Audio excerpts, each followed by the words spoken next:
Bismillahirrahmanirrahim. Assalamualaikum warahmatullahi wabarakatuh. So saya jelas ke bagi komen sikit, berikan respon. Kalau jelas, insya-Allah, alhamdulillah, kita teruskan insya-Allah. Baik. Bismillahirrahmanirrahim. Alhamdulillahirabbil alamin wassalatu wassalamu ala rasulil amin وعلى آله وأصحابه ومن تبعهم بإحسان إلى يوم الدين. سبحانك لا علم لنا إلا ما علمتنا إنك أنت العليم الحكيم ولا قوة إلا بالله العلي العظيم. أشهد أن لا إله إلا الله وحده لا شريك له وأشهد أن سيدنا محمدا عبده ورسوله وصفيه وخليله بلغ الرسالة وأدى الأمانة ونصح الأمة وتركنا على محجة البيضاء ليلها كنهارها إلا هالك. اللهم اجعل القرآن ربيع قلوبنا ونور صدورنا وذهاب همومنا وجلاء أحزاننا. اللهم علمنا منه ما جهلنا وذكرنا منه ما نسينا وارزقنا تلاوته آناء الليل وآناء النهار. اللهم اجعل القرآن حجة وشفاعة لنا يوم القيامة. آمين يا رب العالمين. Ibu-ibu, ayah-ayah, abang-abang, kakak-kakak, muslimin, muslimat yang dirahmati Allah Subhanahu wa taala sekalian. Alhamdulillah, alhamdulillah, summa alhamdulillah, kita diberikan kesempatan lagi oleh Allah Subhanahu wa taala untuk bersua di dalam lapangan kita ini, iaitu di Akademik Tadabbur Malaysia. Saya akan kongsikan nota saya sebentar lagi, insya-Allah. Semoga dengan tuan dan perempuan secara alamaya ini, sama ada di live Facebook ataupun di Google Meet kita ni, diberkati oleh Allah Subhanahu wa taala. Baik, tuan-tuan yang dirahmati Allah Subhanahu wa taala sekalian, apa yang bakal kita kongsi pada malam ini adalah kisah berkenaan dengan kaum Saba.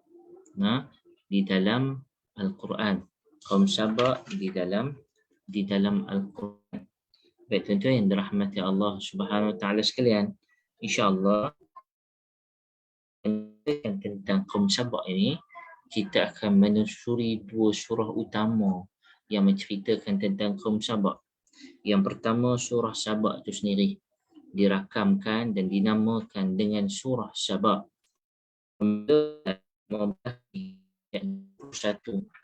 Kemudian Allah Subhanahu wa taala kita kata apa ya, meyakinkan, menerangkan kepada kita, menjelitkan cerita tentang kaum Saba juga, khususnya seorang wanita yang memerintah negara Saba yang nama beliau adalah Ratu Balqis. Itu yang kita selalu sampai kepada kita. Biarpun tidak ada riwayat yang sahih yang menyebut nama Ratu Balqis, apatah lagi tidak disebut di dalam Al-Quran. Di dalam Al-Quran hanya menyebut tentang Malikatus Saba. Sebelum itu, tuan-tuan yang dirahmati Allah Subhanahu wa taala sekalian, siapa yang dengar melalui Facebook, minta share. Siapa yang ada link melalui Google Meet, share dengan kaum dekat, dengan insan-insan yang kita sayang. Juga jangan lupakan juga, tuan-tuan sekalian, kita sama-sama membantu dan kita membentukkan kelebihan yang kita ada, tak kiralah RM5, RM2, RM10, untuk membantu kelas-kelas di Akademik Tadabbur Malaysia. Baik, tuan-tuan yang dirahmati Allah Subhanahu wa taala sekalian, insya-Allah pada malam ini saya baca sebahagian surah Saba ini, ayat 15 sampai ayat 21. Kitab ini menceritakan tentang mukaddimah tentang kerajaan ataupun Saba di dalam Al-Quran. Baik. So kita akan tengok, tuan-tuan yang dirahmati Allah, surah Saba ayat 15 sampai ayat 21. A'udzu billahi minasy syaithanir rajim. Bismillahirrahmanirrahim. لقد كان لسبإ في مسكنهم آية جنتان عن يمين وشمال كلوا من رزق ربكم واشكروا له بلدة طيبة ورب غفور.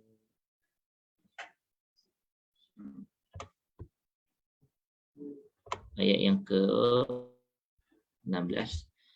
ذلك جزيناهم بما كفروا وهل نجازي إلا الكفور وجعلنا بينهم وبين القرى التي باركنا فيها قرى ظاهرة وقدرنا فيها السير سيروا فيها ليالي وأياما آمنين فقالوا ربنا باعد بين أسفارنا وظلموا أنفسهم فجعلناهم أحاديث ومزقناهم كل ممزق إن في ذلك لآيات لكل صبار شكور ولقد صدق عليهم إبليس ظنه فاتبعوه إلا فريقا من المؤمنين وما كان له عليهم من سلطان إلا لنعلم من يؤمن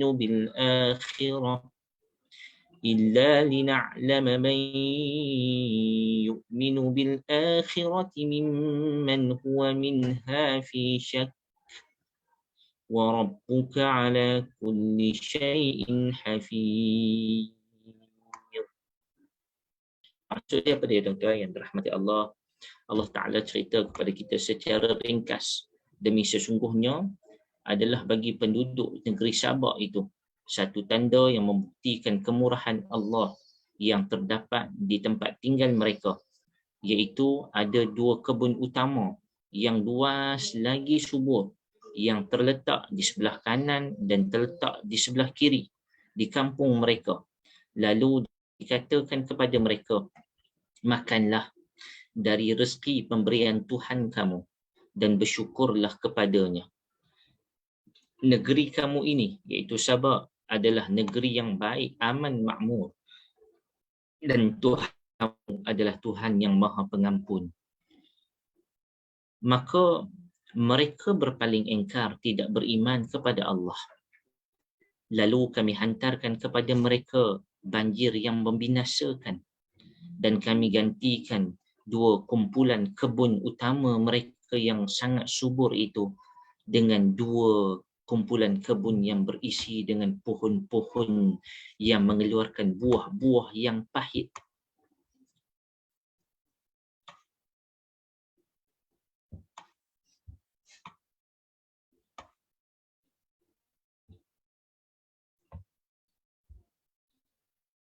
Jana, tuan-tuan yang dirahmati Allah, saya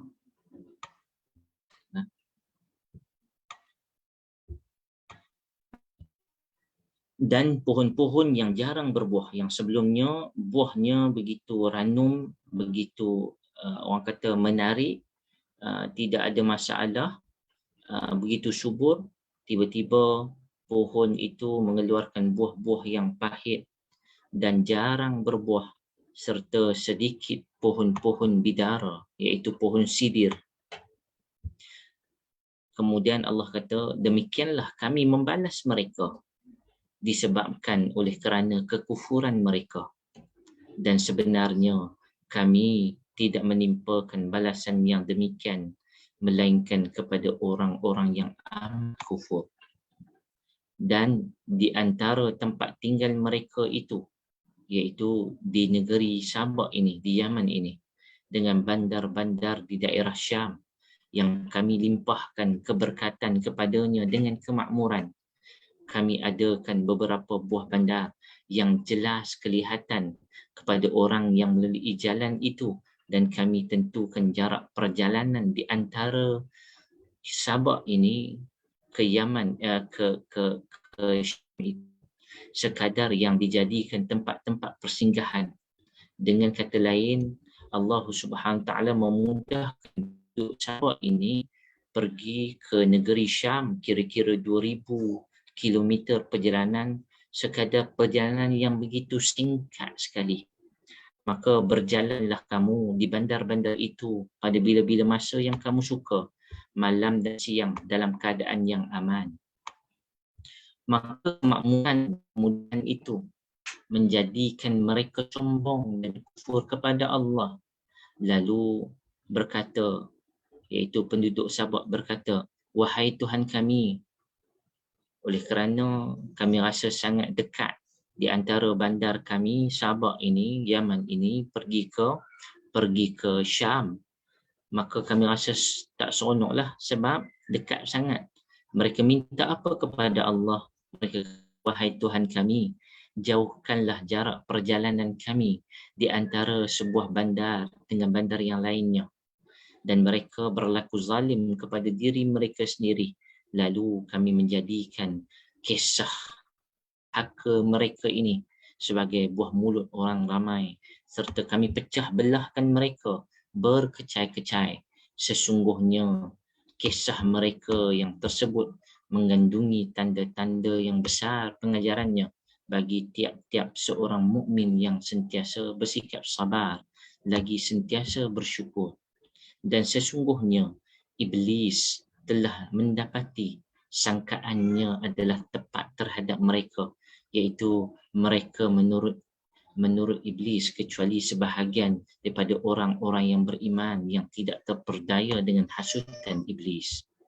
Dan sememangnya tiadalah bagi iblis sebarang kuasa untuk menyesatkan mereka, melainkan untuk menjadi ujian bagi melahirkan pengetahuan kami tentang siapakah yang benar-benar beriman kepada hari akhirat dan siapa pula yang meragu-ragu terhadap Allah ataupun terhadap hari akhirat. Dan ingatlah, Allah sentiasa mengawal serta mengawasi tiap-tiap sesuatu. Baik tuan-tuan yang dirahmati Allah Subhanahu Wa Taala sekalian, kita tengok sikit peta bila sebut tentang Sabak. Nah, Sabak ni dekat mana? Kalau kita tengok peta Yaman,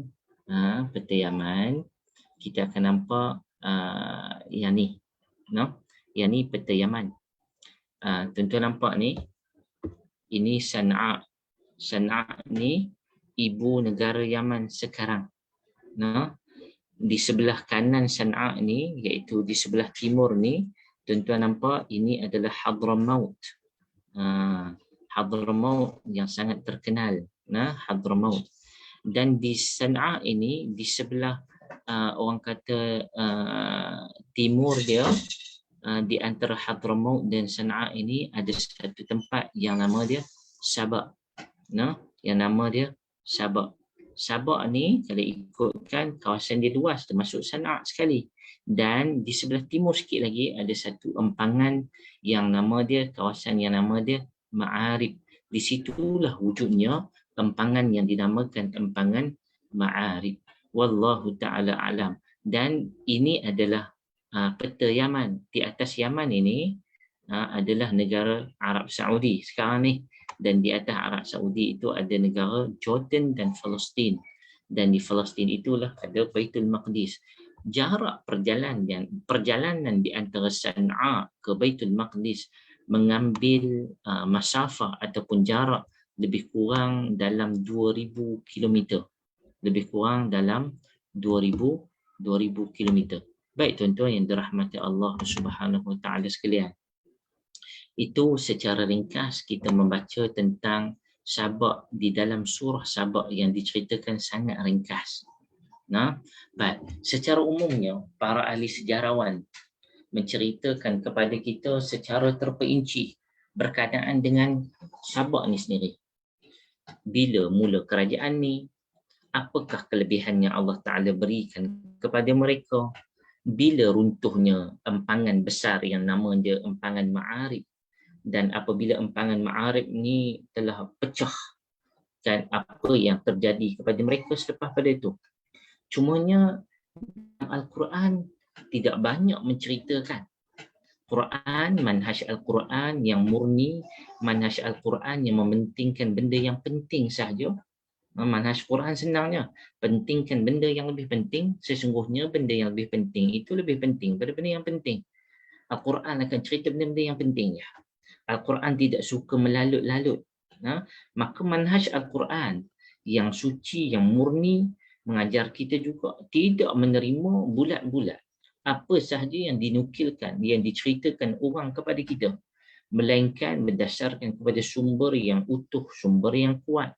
Maka atas dasar itulah kita diajak oleh Al-Quran untuk melihat bagaimana cerita tentang sesuatu cerita yang diceritakan dalam Al-Quran. Dan apabila kita melihat pada kisah Al-Quran, pentafsir yang paling utama mentafsirkan Al-Quran adalah Nabi sallallahu alaihi wasallam. Maka apa yang Nabi sallallahu alaihi wasallam cerita kepada kita in detail, itu adalah sumber yang pertama yang kita ambil selepas pada Al-Quran. Biarpun cerita-cerita yang lain yang diberitakan, bersumberkan selain daripada Nabi sallallahu alaihi wasallam, daripada para sahabat, kita perlu melihat, kalau kita belajar tafsir bil ma'thur, kita akan tengok tafsir dengan riwayat, cerita-cerita tentang riwayat. Maka ada benda yang kita boleh terima, ada benda yang kita perlu tolak, ada benda yang Al-Quran mengajar kita tawakuf. Ketika mana Nabi sallallahu alaihi wasallam mengajarkan kepada kita, Nabi kata wala tukadzibuhum la tusaddiquhum, kan? Nabi kata apabila Bani Israel menceritakan cerita tentang kisah-kisah terdahulu tentang para nabi, kisah umat terdahulu, jangan menidakkan cerita itu dan jangan juga percaya bulat-bulat cerita itu. Nabi kata waqulu, dan Nabi kata apa? Nabi kata beriman bima unzil alaina. Nabi kata maka kamu kena katakan bahawa kami beriman dengan apa yang diturunkan. Maksudnya kita beriman yang pertama sekali prioriti kita. Nabi SAW mengajar kepada kita yang paling prioriti ialah khairul kalami kalamullah, iaitu kalam yang paling agung, kalam yang paling kalam yang paling benar, yang paling hak, tidak ada lain, iaitu Al-Quranul Karim. Maka kita mengambil manhaj Al-Quran, maka pada malam ini kita akan tengok apa yang Al-Quran ceritakan kepada kita berkenaan dengan kerajaan Sabah. Baik, kalau kita tengok di kalangan ahli sejarawan, kalau kita tengok sejarawan ni tulis panjang, ada di kalangan sejarawan yang menyatakan kerajaan Sabah ini adalah kerajaan yang beraja, yang pertama yang memerintah Yaman, dinamakan dengan nama Sabah kerana pemerintah pertama ini adalah orang Arab. Yang mana orang Arab ni kenapa dinamakan Sabah? Sebab musuh-musuh dia sentiasa mengeji dia. Sabba yasubbu subban, dalam bahasa Arab maksud dia kejian. Sabak ni yang sentiasa dikeji. Wallahu ta'ala alam. Dan nama orang yang memerintah, dan nama dia bukan nama Sabak. Sabak ini kerana dia sentiasa dikeji oleh musuhnya. Benda biasalah. Cuma dia diperintah oleh pemerintah orang Arab yang pertama yang memerintah Yaman adalah orang Arab, yang bernama Abdul Syams, hamba kepada Syams, hamba matahari. Itu maksud dia, hamba matahari. Maksud dia pada tuan, sudah tentu nama ini gambaran kepada pemerintah Sabah ini adalah tidak beriman kepada Allah. Nama pun hamba, bukan hamba Allah, nama dia hamba matahari. Abdul Syam bin Yashjub bin Ya'rub bin Qahtan. Ini nama pemerintah ataupun raja yang pertama bagi negara Sabah. Baik, di awal pemerintahan dia, Tuan-tuan yang dirahmati Allah Subhanahu Wa Taala sekalian, di awal pemerintahan kerajaan Sabah ini, Al-Quran menceritakan mereka dilimpahkan dengan limpahan kurnia yang melimpah ruah. Pelbagai nikmat yang Allah kurniakan kepada mereka. Mereka membangunkan hadarah, iaitu membangunkan ketamadunan dengan membangunkan empangan di Bandar Ma'arib. Pada ketika mana orang lain tidak mempunyai empangan, mereka membina empangan untuk menahan sumber air. Tuan-tuan, ahli sejarah menyatakan bila wujudnya empangan Ma'arib ataupun bila wujudnya kerajaan Sabah ni 4 ataupun 5 kurun sebelum Masihi. Maksud dia sangat lama empangan ini. Sebelum Masihi mereka sudah ada sistem empangan untuk menahan air, dan air dialirkan dengan cara yang sangat sistematik.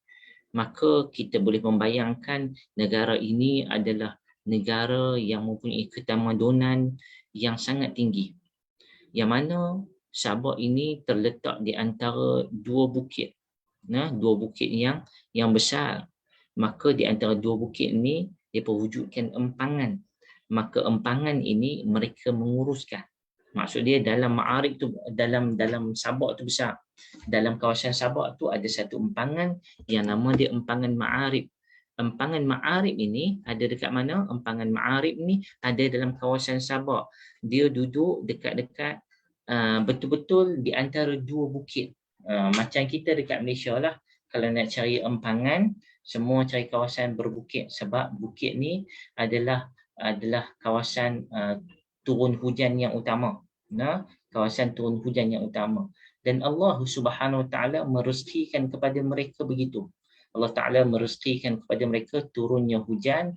Hujan tersebut mereka simpan menjadi air simpanan untuk menguruskan pengairan di kawasan-kawasan sekitar Sabah.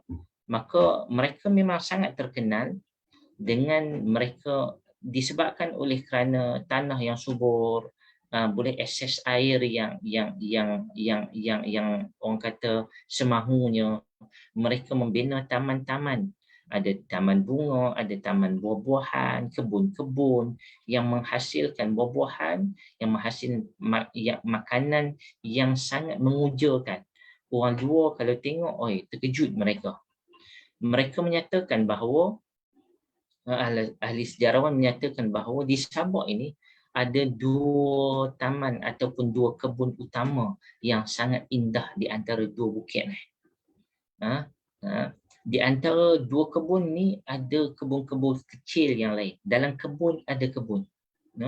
Dalam kebun ada kebun. Dan jika kita melalui antara kedua-dua belah kebun tersebut, kita akan nampak ada satu laluan. Di antara dua kebun ni ada laluan yang mana akan dipenuhi, tengok kiri dan kanan, semua dipenuhi dengan buah-buahan yang dimasak ranum.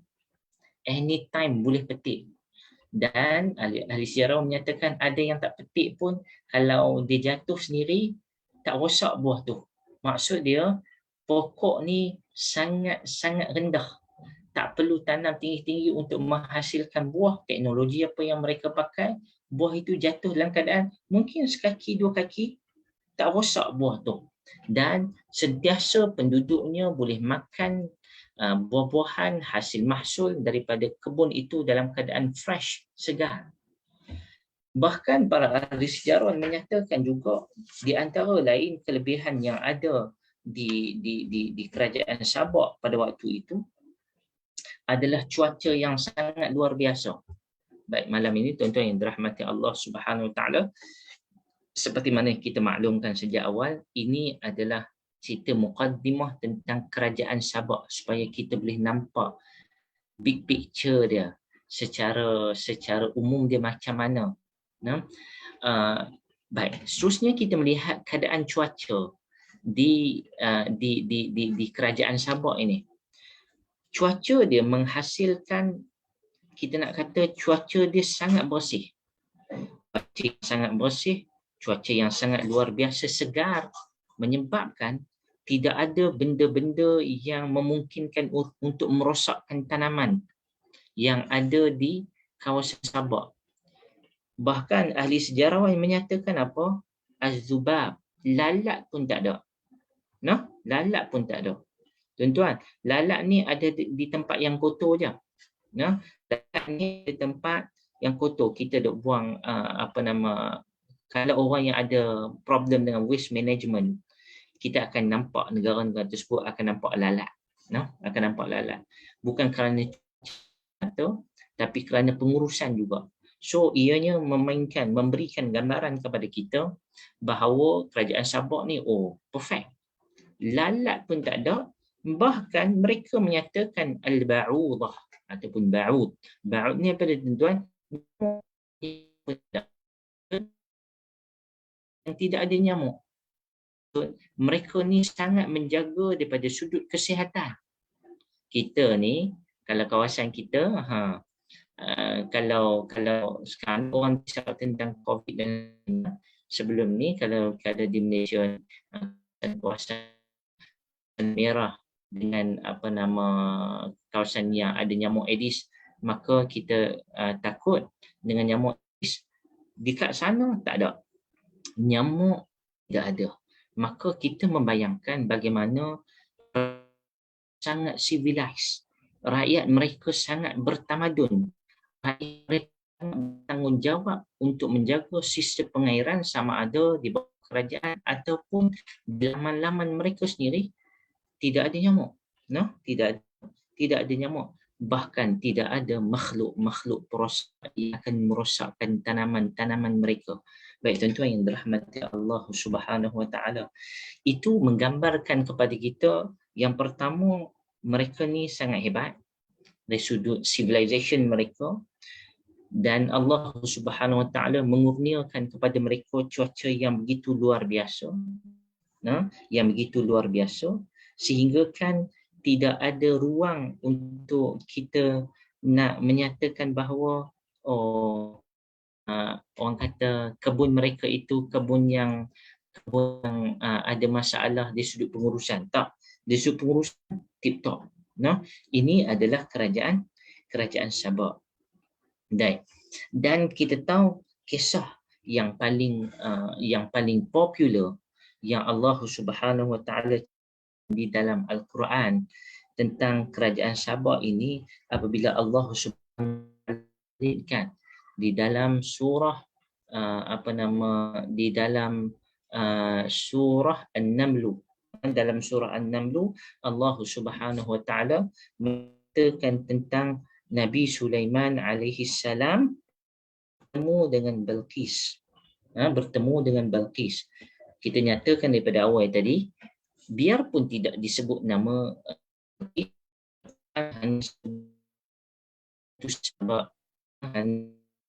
Malikatus Sabah, yang mana mengakhiri ataupun diakhiri cerita tentang Balqis ini. Akhirnya Balqis masuk ke dalam agama Islam apabila bertemu dengan seorang raja yang sangat powerful pada waktu itu, iaitu Nabi Sulaiman alaihi salam, yang Allah Subhanahu dalam surah An-Naml.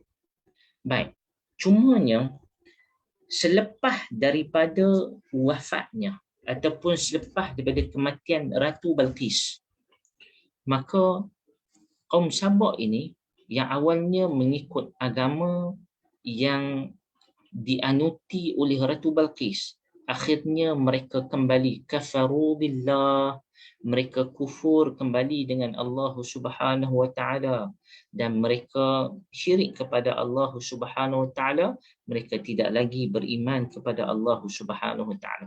Maka Allah Subhanahu Wa Taala menurunkan ataupun menimpakan azab kepada mereka. Yang mana Allah menimpakan azab kepada mereka bagaimana?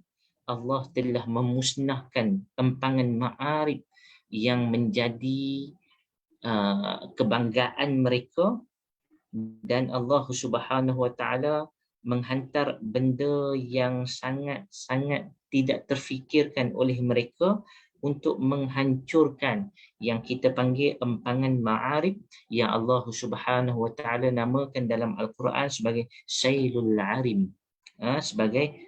Arim. Dan apabila empangan tersebut pecah, Allah Subhanahu Wa Taala telah menenggelamkan dua kebun utama tersebut dan menghapuskan pokok-pokok, buah-buahan, dan Allah Subhanahu Wa Taala tidak lagi melimpahkan nikmat kepada mereka seperti mana sebelum ini. Hanya sebab apa? Hanya sebab mereka kufur kepada Allah Subhanahu Wa Taala. Baik tuan-tuan yang dirahmati Allah Subhanahu Wa Taala. Yang ni yang kita katakan cerita yang dinukilkan di kalangan para ahli sejarawan. Bahkan sejarawan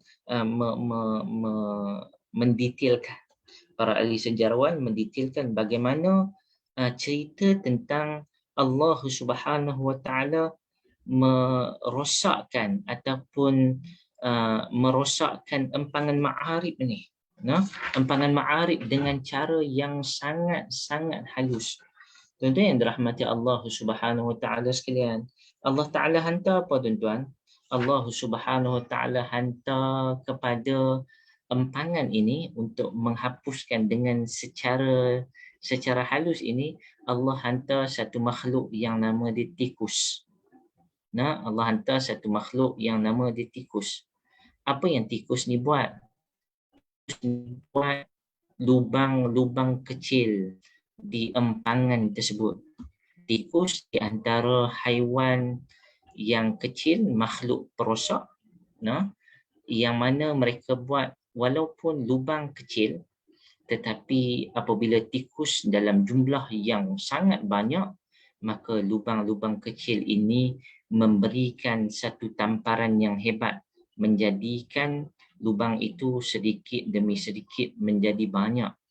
Dan waktu itu sejarawan menukilkan bahawa empangan ma'arib ini kan, kita bila cerita tentang Sabak adalah satu kaum yang sangat civilized, kaum sangat bertamadun. Mereka berusaha untuk menjaga empangan tersebut dengan mereka menghantarkan kucing-kucing. Kucing kan dia akan kejar tikus-tikus, tetapi tidak untuk kali ini. Dengan takdir Allah Subhanahu Wa Taala, tikus tidak dapat melawan kucing tidak dapat menangkap dan melawan lagi tikus, sehingga kan tikus-tikus menewaskan mereka. Dengan izin Allah Subhanahu Wa Taala, tak termampu untuk kucing-kucing menangkap tikus-tikus lagi. Tidak diceritakan kepada kita bagaimana saiz tikus tersebut. Ada yang menyatakan tikus-tikus tu saiz dia adalah sama saiz dengan kucing. Ada yang menyatakan bukan, disebabkan oleh kerana tikus yang tersangat banyak sehingga kucing jadi takut balik untuk melawan tikus-tikus tersebut. Maka akhirnya tertewas kucing-kucing tersebut. Tikus bermaharajalela di empangan ma'arib, dan akhirnya empangan ma'arib runtuh hanya kerana lubang-lubang kecil yang awalnya telah dibuat oleh tikus-tikus yang diutuskan oleh Allah Subhanahu Wa Taala untuk menghancurkan ladang mereka. Baik tuan-tuan yang dirahmati Allah Subhanahu Wa Taala sekalian, siapa boleh sangka benda-benda begitu menjadi, orang kata, menjadi tamparan yang hebat kepada mereka, yang mana Allah Subhanahu Wa Taala hantar benda yang tidak disangka-sangka, yang mana sebelum tu mereka sangat-sangat menjaga. Yang sangat jaga itulah yang Allah Ta'ala uji mereka, yang mana kita tahu sebelum tu empangan ma'arib ni dijaga oleh kaum Sabak dengan mereka teknologi yang sangat hebat, sistem pengairan yang sangat hebat.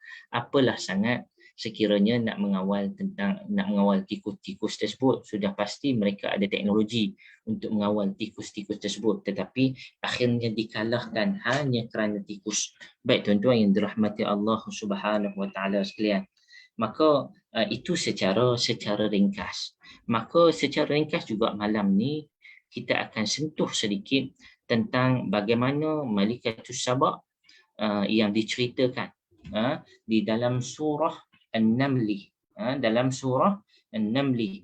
Maka surah An-Namli ni agak panjang tuan-tuan, saya takkan baca surah An-Namli, saya hanya menyatakan kepada tuan-tuan ayat-ayat surah An-Namli daripada ayat 21 sampai ayat 44. Cumanya pada malam ini saya akan menceritakan secara ringkas apa yang terjadi pada zaman Malikatus Saba, iaitu pada zaman Balqis. Baik tuan-tuan yang dirahmati Allah Subhanahu Wa Taala, apa yang ditunjukkan oleh ayat-ayat di dalam surah An-Naml ini. Baik, nanti saya akan sediakan nota selepas pada habis malam ni, sekadar nota mukaddimah, seperti mana yang saya kata, sebagai nota mukaddimah sekadar kita nak tahu secara umum, dan saya akan berikan nota pada siri-siri yang akan datang terhadap penitilan tersebut.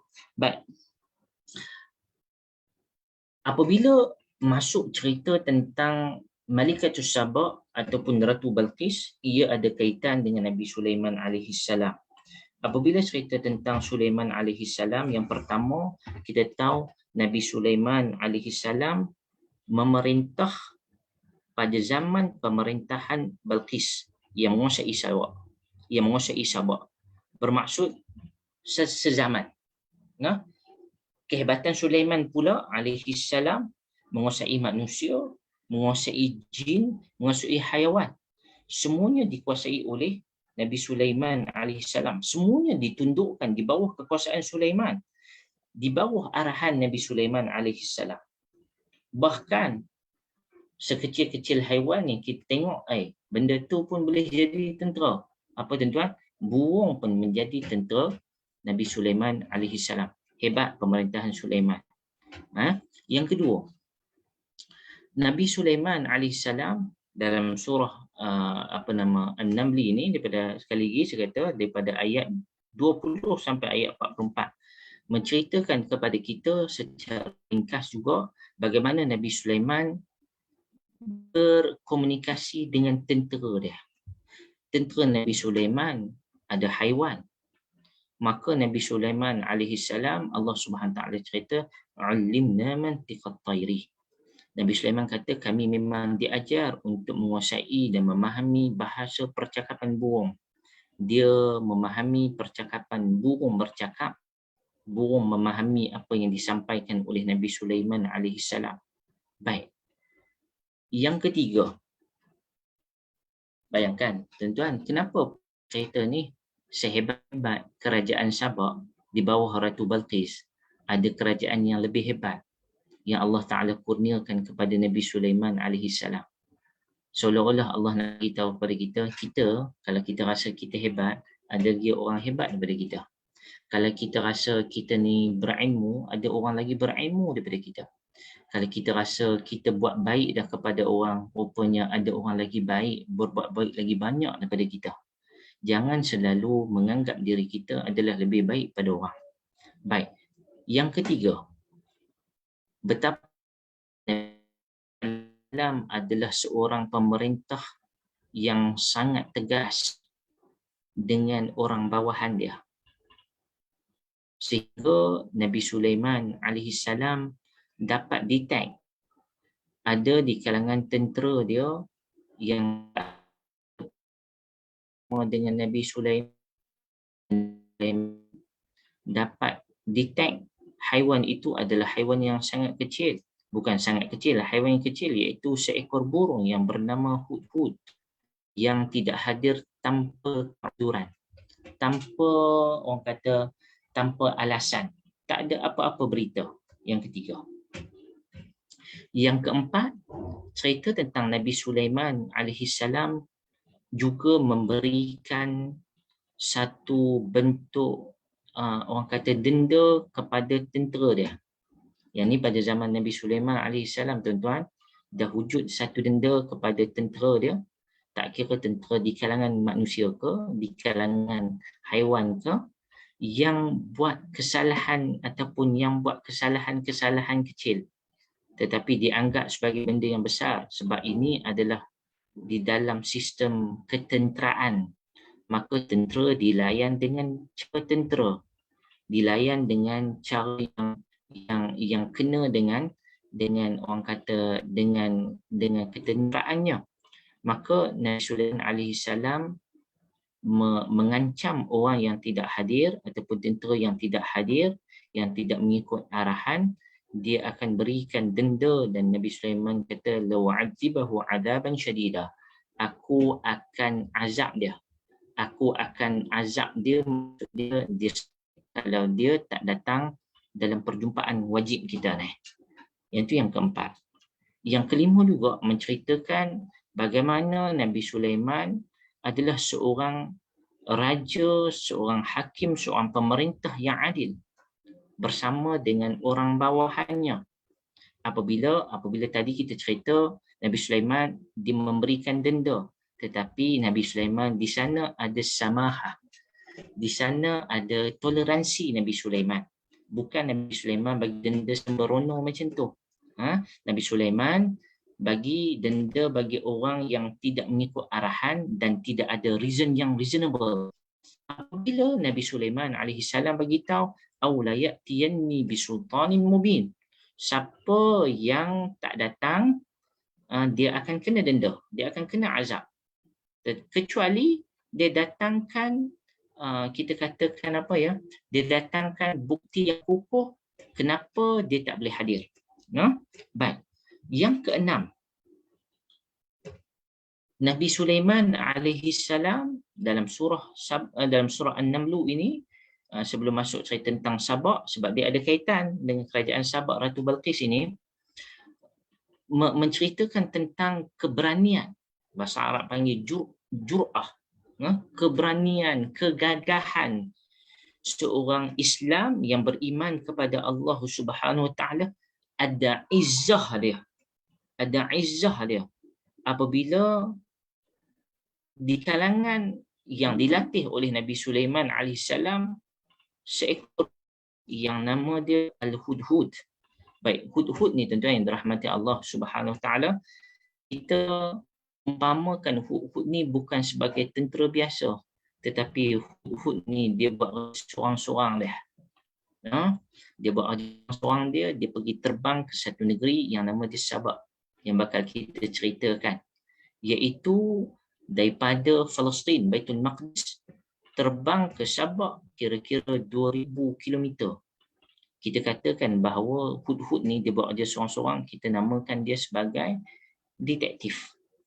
Dia punya pangkat dia adalah detektif yang buat kerja secara solo. Dia ni macam kan, siapa yang tengok cerita Bond, dia akan kata dia ni adalah Hudhud ni datang kepada Nabi Sulaiman alaihissalam dengan penuh berani. Biarpun Nabi Sulaiman ni syadid, seorang yang strict kepada tentera-tentera dia, termasuk Hudhud ni, tetapi yang kata seorang Muslim yang yakin dengan hujjah, yang yakin dengan alasan yang munasabah, datang kepada Nabi Sulaiman alaihissalam, dia bagi tahu kepada Nabi Sulaiman, bima lam tuhit bihi wajidtuka min sab'in binaba'in yakin. Nabi Sulaiman asalnya nak menghukum dia, tapi dia datang membawa satu berita hasil pada pencarian dia. 2000 km dia terbang, dicari benda yang penting, maklumat yang penting. Dia bagi tahu kat Nabi Sulaiman, uhittu bima lam tuhit bih.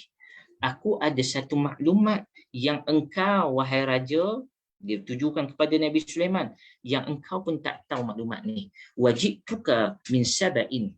Aku datangkan maklumat dari satu negeri ataupun satu tempat yang nama dia Sabak. Binaba'in yakin. Aku datang dengan penuh keyakinan terhadap information yang aku bawa. Baik, ini menunjukkan apa? Jur'ah. Menunjukkan keberanian anak didik Sulaiman alaihissalam buat kerja sungguh-sungguh. Membentangkan hasil kerja kepada Sulaiman dengan betul. Melaporkan dengan betul. Baik. Seterusnya, perempuan yang dirahmati Allah Subhanahu Wa Taala sekalian, yang ketujuh, kita bahkan melihat juga setiap yang kita kata macam mana, dalam kisah nanti kita akan jumpa Hudhud ni pada masa yang sama menjadi penghantar surat kerajaan daripada kerajaan Nabi Sulaiman alaihissalam kepada kerajaan Sabak. Kerajaan Sabak. Maka yang menjadi tentera yang menghantar ni adalah seekor burung. Burung ini, Hudhud ini pergi menghantar surat tersebut pada kerajaan Sabak. Di sana dia berkhidmat sebagai penghantar surat. Yang mana surat yang dihantar itu adalah satu benda yang sangat penting bagi kerajaan Sulaiman, dan benda itu adalah benda yang penting bagi kerajaan Sabah, kerajaan Ratu Balqis. Maka bagaimana kita melihat bahawa sangat luar biasa apa yang nak Allah Subhanahu Taala ceritakan pada cerita Nabi Sulaiman alaihissalam ini. Tuan-tuan pernah dengar ataupun mungkin semua orang pernah tengok cerita Harry Potter, kan? Cerita Harry Potter ni cerita fantasi, kan? Cerita fiction, cerita fiction yang mana cerita tentang sihir. Ini bukan sihir. Ini bukan sihir. Ini adalah cerita yang benar, yang bukan sihir, tetapi ini adalah kuasa Allah Subhanahu Wa Taala yang nak tunjukkan kepada kita, sehebat-hebat orang mengangkat cerita Harry Potter sebagai salah satu cerita yang menjadi fenomena. Kalau sampai sekarang ada 8 siri telah difilmkan. Cerita Harry Potter. 8 siri telah difilmkan. Tak termasuk siri yang akan datang ni. Baik. 8 siri ni siri yang sangat fenomena. Sehingga kan daripada siri ni, kalau tuan-tuan pernah pergi ke Osaka, Jepun, di sana ada satu Universal Studio. Di Universal Studio tersebut ada satu perkampungan Hogwarts. Perkampungan Hogwarts ni dibuat oleh kerana sambutan yang sangat luar biasa terhadap filem tersebut. Maka Walt Disney, kalau tak salah lah, bukan Walt Disney, apa satu lagi tu, syarikat tu, dia buat perkampungan Hogwarts di Universal Studio Osaka, Jepun. Dan tuan-tuan yang dirahmati Allah Subhanahu Wa Taala, di situ sahaja kutipan yang sangat luar biasa yang didapati di Universal Studio di Osaka, Jepun itu menggambarkan kepada kita sambutan bukan sekadar orang UK, bukan sekadar orang Amerika, tapi satu dunia menyambut fenomena cerita ni. Dan ada yang lagi hebat pada itu, hanya fiction semata-mata, bukan cerita betul pun. Tapi ini adalah cerita yang betul yang Allah Subhanahu Taala tunjukkan kepada kita, yang patut kita baca, yang mesti kita baca dalam surah An-Naml, di dalam surah Sabah. Baik, tuan-tuan yang dirahmati Allah Subhanahu Wa Taala, poin yang seterusnya, poin yang ke-8. Maka poin yang ke-8 menceritakan kepada kita juga, nanti kita akan tengok bahawa maklumat yang disampaikan oleh seorang yang beriman kepada Allah, mestilah maklumat tersebut maklumat yang sadiqah, maklumat yang benar, seperti mana yang disampaikan oleh Hudhud sebagai seorang ataupun seekor detektif. Kita tak panggil seorang lah, kita panggil seekor detektif, kan? Mestilah sahih. Bahkan Nabi Sulaiman alaihi salam menyatakan apa kepada burung tadi, Nabi Sulaiman tidak hanya menerima sahaja berita tersebut. Nabi Sulaiman dia kata, aku akan reconfirm betul semula. Apa kata Nabi Sulaiman? Nabi Sulaiman kata pada ayat 28, qala sananzur as-sadaqata am kunta minal kadibin. Aku tak boleh dengar saja. Aku dengar dan aku kena cek dulu, betul ke tak betul cerita kamu. Ini sikap pemimpin yang nama dia Sulaiman alaihissalam. Kadang-kadang kita bukan sikap kita tidak percaya. Nabi Sulaiman bukan dia tidak percaya, tetapi haruslah di-recheck semula. Reconfirm semula, betul tak betul cerita tu. Mungkin tersalah, bukan masalah percaya ataupun tidak.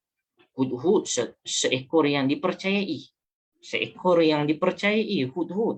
Tetapi Nabi Sulaiman alaihissalam dia nak reconfirm balik. Kemungkinan di sana mungkin terdapat salah maklumat dan sebagainya. maka dia kata kita akan tengok betul ke tak betul. Itu sikap Nabi Sulaiman alaihissalam. Baik. Kemudian bagaimana Allah Subhanahu Wa Taala menggambarkan poin yang ke-9, menggambarkan kepada kita bagaimana seekor hudhud yang beriman kepada Allah Subhanahu Wa Taala. Tuan-tuan yang dirahmati Allah Subhanahu Wa Taala, semua makhluk ini semua tunduk dan patuh beriman kepada Allah Subhanahu Wa Taala. Cuma hudhud ni Allah nak cerita kepada kita betapa dia adalah seekor hudhud yang sangat cerdik, yang sangat bijaksana. Apabila bagaimana cara dia membentangkan informasi kepada Nabi Sulaiman alaihissalam. First kali dia bentangkan kepada Nabi Sulaiman alaihissalam, dia kata apa? Dia buat satu kesimpulan sebelum dia nak cerita dengan lebih lanjut. Dia kata apa? Wahai Sulaiman, inni wajadtu imra'atan tamlikuhum wa utiyat min kulli shay'in wa laha 'arsyun 'azim. Kata hudhud, aku mendapati ada seorang perempuan yang memerintah Sabak tersebut, dan didatangkan pada Sabak tersebut, didatangkan pada kerajaan Sabak dan pemerintahnya iaitu Balqis ini, min kulli syai', semua yang mereka perlukan semua ada, complete, sangat civilized, sangat maju negara Sabak ini. Walaha arsyul azim, dan dia mempunyai istana yang tersenggam indah. Baik, tuan-tuan yang dirahmati Allah Subhanahu Wa Taala, itu kesimpulan pertama yang keluar daripada hudhud memberikan laporan kepada Nabi Sulaiman alaihissalam. Tapi yang kata hudhud ni, dia bukan sekadar cerita semata-mata, tetapi hudhud ni menceritakan detail apa yang diperlukan, bukan sebagai hiburan kepada Nabi Sulaiman. Baik, bagaimana hudhud membentangkan kepada Nabi Sulaiman bahawa ni yang ke-10, bahawa Sabak ini dia punya pemerintah dia bukan seperti kamu, hai Sulaiman. Pemerintah dia adalah seorang wanita. Pemerintah dia adalah seorang wanita. Dan wanita tersebut nama dia Balqis. Walaupun tidak ada hadis yang sahih menyebut tentang Balqis, tetapi dalam riwayat Israiliyat sebut Balqis, dalam cerita sejarawan semua menamakan dengan nama Balqis. Cumanya kita tak pentinglah nama tu. Cumanya diperintah oleh seorang ratu. Dia di antara perkara yang mubhamat di dalam Al-Quran, yang tidak dijelaskan di dalam Al-Quran. Baik. Yang tu yang ke-10. Yang ke-11. Bagaimana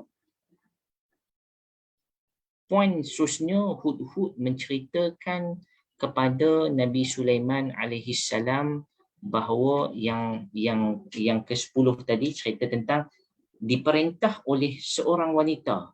Pelik dah. Poin yang ke-12, dia bukan sekadar diperintah oleh seorang wanita, tetapi memiliki satu kekuatan yang sangat luar biasa. Apa kata hudhud kepada Sulaiman? Wa utiyat min kulli syai'. Semua ada, complete package. Infrastrukturnya hebat. Apa yang tak ada? Kalau kita zaman sekarang, semua ada. Kan? Semua ada. Kan? Internet 5G. Kan? Wi-Fi di mana-mana. Kan? Kalau ambil wuduk kan dekat masjid, tak ada lah cerita macam tu. Maksud dia cerita memang complete package. Adanya sistem orang kata transportation yang sangat efisien kalau zaman sekarang. Semua ada kat negara tu. Negara sangat maju. Kita katakan kalau sekarang kita kata dah lah cantik maju pula tu, kita katakan contoh Germany sebagai contoh kan. Maka itu gambaran yang diberikan. Baik. Dan dia menggambarkan kepada Nabi Sulaiman alaihissalam bahawa mereka ini diberikan, bila kata kulla syai'in ni, dari sudut siasahnya, maksud dia dari sudut politiknya nampak begitu tersusun, Apabila negara tersusun bermaksud berjaya disusun oleh pemerintah dengan sistem pemerintahan yang mungkin baik. Yang kedua, di sudut ekonominya, tengok semua sibuk buat kerja masing-masing, di kebunnya, di bandarnya, di sudut ekonominya bagus pergerakannya.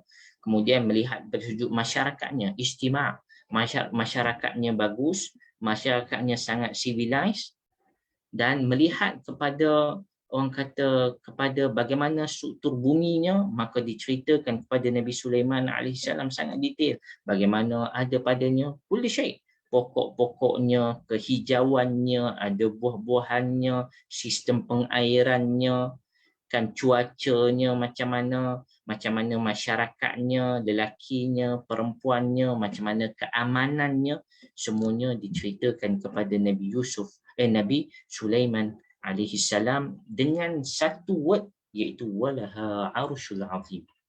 Walaha arsyul azim. Baik tuan-tuan yang dirahmati Allah Subhanahu wa taala.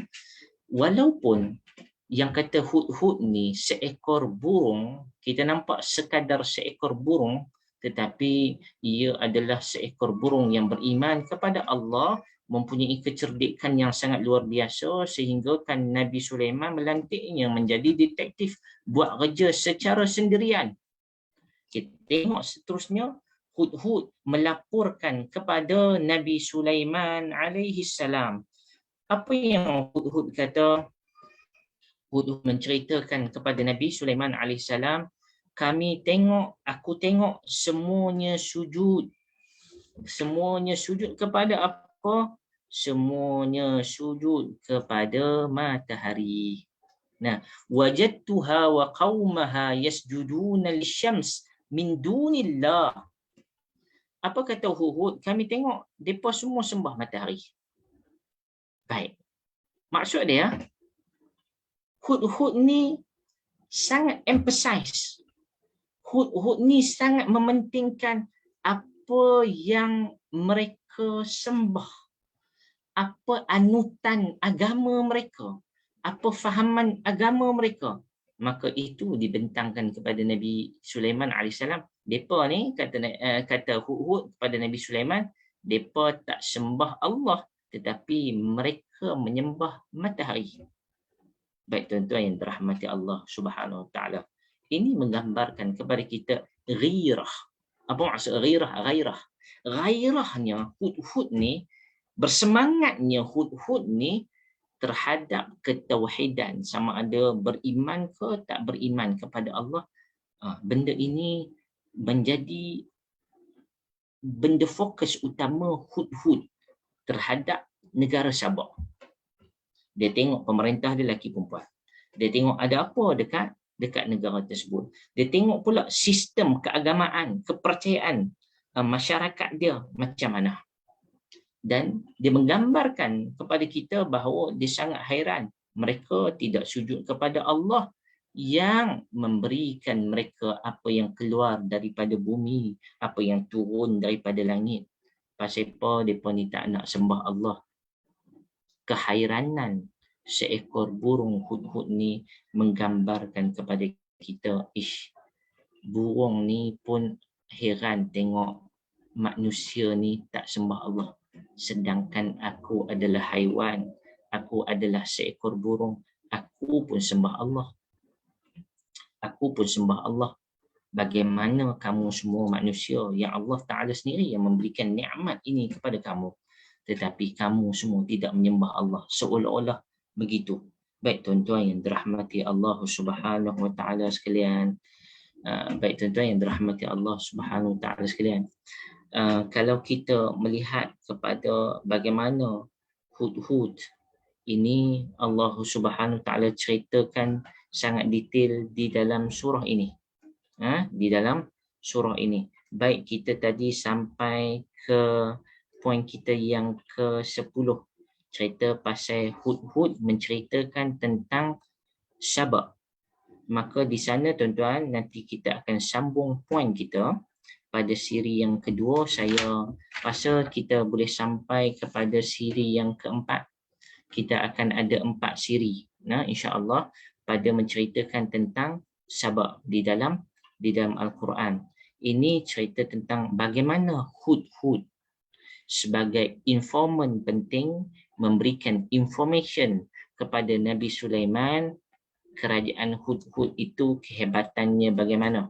Dan nanti kita akan tengok, yang ni saya hanya bawa secara ringkas tuan-tuan, bagaimana Hudhud menceritakan negeri Sabak itu, dan Hudhud juga menjadi penghantar surat Nabi Sulaiman kepada Ratu Balqis. Baik. Tadi ni Hudhud dia cerita kepada Nabi Sulaiman alaihi salam apa yang ada dekat kerajaan Sabak. Nah, satgi lepas apa dia cerita dekat kerajaan Sabak, maka nanti kita akan sampai kepada cerita apa tindakan Nabi Sulaiman alaihi salam kepada kerajaan Sabak, iaitu kerajaan Sabak diutuskan dengan sepucuk surat yang dihantar oleh Hudhud. Nabi Sulaiman alaihi salam menghantar Hudhud untuk hantar surat kepada Ratu Balqis, dan dia pesan kepada burung Hudhud, apabila kamu hantar, kamu jangan duduk dekat dengan mereka, kamu duduk jauh daripada mereka. Apakah sebabnya? Nah, kita akan tengok nanti. Cumanya sedikit lagi, saya akan sambung sikit lagi cerita tentang tadi cerita tentang bagaimana semangatnya burung Hudhud ni melaporkan laporan berkaitan dengan kerajaan Sabak. Bahkan bagaimana dia menceritakan, Hudhud ini menceritakan kepada Nabi Sulaiman alaihi salam dengan perkataan yang dua kali dia sebut. Yang pertama pada ayat 23, yang kedua pada ayat 26, dengan menyebut, yang pertama dia kata walaha arsyun azim. Hudhud kata kerajaan Sabak ini ada arsy yang besar, ataupun ada kerajaan yang sangat besar. Baik, pada ayat 26 Hudhud menceritakan sekali lagi, Hudhud cerita tentang Allah. Hudhud kata Allahu la ilaha illahu. Allah tidak ada Tuhan yang selayaknya disembah, diperakui melainkan Allah. Yang mana Rabbul Arsyil Azim, Allah yang menguasai arasy Allah Subhanahu wa taala yang maha besar, yang maha hebat. Di sini perkataan Arsyul Azim disebut dua kali. Satu arasy, singgasana milik Ratu Balqis. Yang kedua arasy milik Allah Subhanahu wa taala. Seolah-olah Hudhud nak mengkiaskan apalah guna arasy yang sangat hebat di atas dunia sekiranya tidak menyembah Allah Subhanahu wa taala yang mempunyai arasy yang sangat hebat, yang tidak terlawan.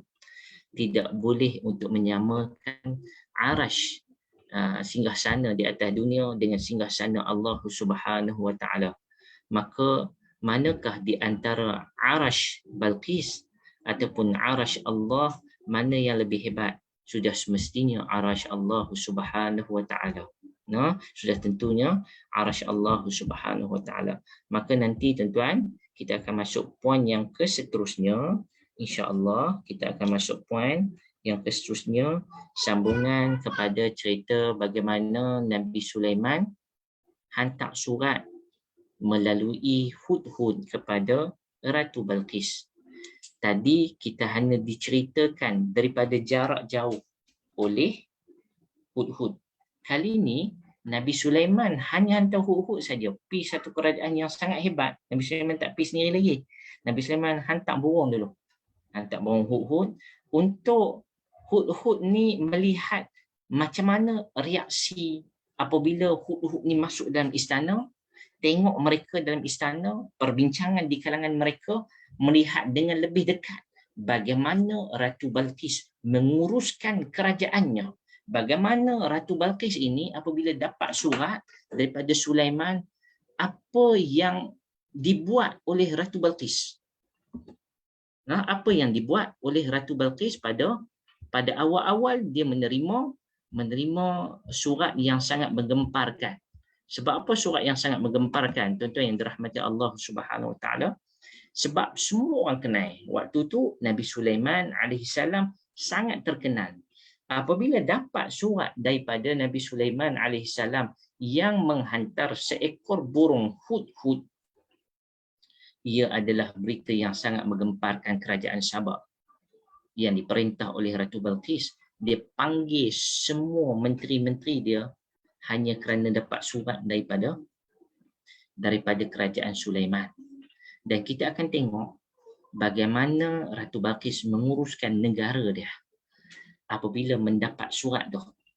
Dan kita akan tengok subhanallah, Allah Subhanahu Wa Taala menceritakan kepada kita bagaimana Ratu Balqis dalam Quran menyebut 2 kali perkataan hadiah yang ditawarkan kepada Nabi Sulaiman alaihi salam.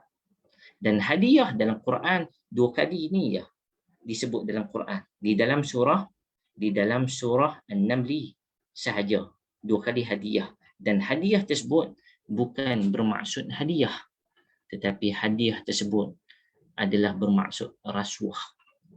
Adalah bermaksud rasuah. Ittifaq ulama menyatakan ia bermaksud rasuah.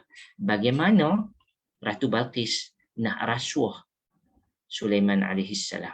Dan kita akan tengok nanti bagaimana Sulaiman alaihi salam berhadapan dengan tawaran rasuah yang dikemukakan oleh Ratu Balqis. Yang mana sebelum tu kita akan tengok bagaimana Ratu Balqis ni menguruskan negaranya walaupun dia adalah seorang wanita. Tuan-tuan, kalau ingat sebelum cerita tentang Ratu Balqis yang menguruskan kerajaannya adalah wanita, Balqis itu sendiri, sebelum dia Allah Subhanahu Taala menyelipkan cerita tentang Nabi Sulaiman. Dia bawa tentera dia ke satu tempat berjumpa dengan kerajaan kecil, diperintah oleh kerajaan kecil, diperintah oleh seekor wanita. Saya tak sebut seekor wanita lah, bukan seorang, seekor wanita. Sebab apa saya sebut seekor wanita? Diperintah oleh seekor semut wanita. Yang nama dia An-Namlatun, yang bagi arahan kepada semua semut-semut ni adalah semut wanita. Sebelum Allah mempertemukan Sulaiman alaihi salam dengan kerajaan besar Sabah yang diperintah oleh wanita, Allah Ta'ala menemukan terlebih dahulu dengan pemerintahan wanita berbentuk kerajaan yang menguasai semut. Kerajaan semut. Allah Ta'ala hantar kerajaan semut itu untuk menegur kerajaan Sulaiman alaihi salam. Baik, insya-Allah nanti kita akan selitkan cerita tersebut supaya kita akan dapat ambil iktibar, dan insya-Allah nota saya berikan nanti untuk siri yang kedua dengan lebih detail. Malam ini sebagai saya katakan sebagai mukaddimah siri 1, kita akan insya-Allah akan menyusuri ada 4 siri cerita tentang kerajaan Sabah. Baik, saya rasa cukup sekadar itu tuan-tuan yang dirahmati Allah Subhanahu Wa Taala sekalian. Yang baik itu daripada Allah Subhanahu Wa Taala, yang kurang itu daripada diri saya sendiri. Aqulu qawli hadha wa astaghfirullahal azim li wa lakum wa barakallahu fikum. Wassalamualaikum warahmatullahi wabarakatuh. Pada tuan-tuan yang ada kesempatan untuk memberikan sumbangan kepada Akademik Tadabbur Malaysia, maka kami minta untuk diteruskan. Wallahu taala alam bisawab. Terima kasih di atas kesudian semua untuk mendengar. Semoga semuanya diberikan nikmat kesihatan, nikmat Islam dan iman untuk kita meneruskan agenda kita memahami ayat-ayat Allah Subhanahu Wa Taala. Assalamualaikum warahmatullahi wabarakatuh.